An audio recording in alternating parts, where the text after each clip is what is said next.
Hi guys, welcome to the first Phantom LUTs update video for the Alexa 35 LUTs. So we've moved from G1 to G2 with this update. I'm just going to discuss everything that's included. So let's get into it. Okay, so ALF4C files are here. A week ago, ARRI released a firmware update that affected the ART tool, the ARRI reference tool app, and also the camera firmware, so that now, as well as ALF4 files, the camera can recognize and use ALF4C files, which, in case any of you missed the tech talk, which I'll link to below, these are just give more flexibility and control to me, to you, to colorists, DITs, the industry basically. ARRI listened to their feedback and opened up the ability of the end user to sort of control the pipeline a bit more. ARRI often has a similar approach to like Apple, where they kind of handle everything, but it was a little too they were handling it a little on too tight a rein. So they've now created the ability to do custom color management. I had been working on ALF4 files that are log to log for like the last few months, and it had been taking a lot longer than I had hoped because it was really difficult. It was, and I was actually just about to release them in the last week when I realized ARRI released the ALF4C files, which was kind of annoying, but also ultimately better for you guys because the quality will be better. My ALF4 files log to log it wasn't possible to get as much accuracy as my normal process, which is log to SDR, because in that instance you have one immovable object. You have the log C4 that is a non-negotiable you have to deal with, but then I can handle the way the colors go from there into the conversion all the way to display. Whereas with the ALF4 system, it's like you're trying to rock on a hard place. You've got log C4, which is an immovable object, and you've got the ARRI conversion LUT, which I'm not a massive fan of, and probably neither of you guys, or you wouldn't be using my LUTs. And those two, the beginning and end of the process, was controlled by ARRI, and the log to log LUT, the ALF4 system, only gave you the space between. So for example, one of the biggest challenges was the contrast, trying to manipulate the curve from the log so that when the log curve got presented to the ARRI conversion LUT, it presented in such a way that the ARRI conversion LUT didn't crush the shadows, which is what it tends to do.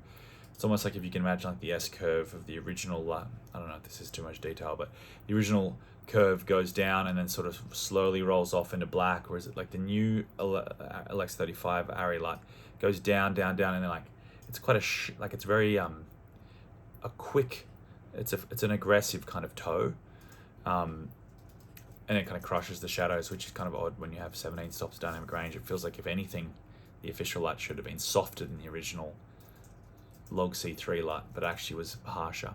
So trying to combat that in the log to log space was quite challenging. And there were just certain color shifts and color. There was just certain things with certain hues, the way that log C4 was baking them in, and the LUT was that there was just certain colors I couldn't fix, let's say. Anyway, that's all moot really, because I'm not releasing those LUTs because I just don't find them. I didn't find that process very satisfying. It was getting me down a little bit, to be honest, because I'm like, these are not going to be as accurate as the 709 LUTs. But then when they released the ALF4C process a week ago, it kind of solved that problem. And so I've just converted my original LUTs into ALF4C files. Now, you will in camera have the option to use SDR or HDR with these ALF4C files, though they're not designed for HDR. So just use them for SDR, or you'll get weird results. With the ARRI reference tool, you have to export an SDR and HDR option. They won't let you export it otherwise. So I just exported a rubbish HDR version, but just know that if you're using it in HDR context and it's looking odd, that's why they're still meant to be SDR output LUTs. You might wonder, haven't I released a HDR version. I may in future. Personally, again, just to be a little bit contrarian, I don't really believe in HDR as the future yet. I'm yet to be convinced. I've got a few HDR monitors I have had. I've got a HDR TV, but on my monitor, I tend to leave it on Rec 709 mode. Otherwise, it hurts my eyes too much. And I know that if I can't stare at a HDR monitor for more than an hour without like serious eye pain, I can't imagine the end user will also want to adopt monitors that have such extreme contrast ratios in their day-to-day life.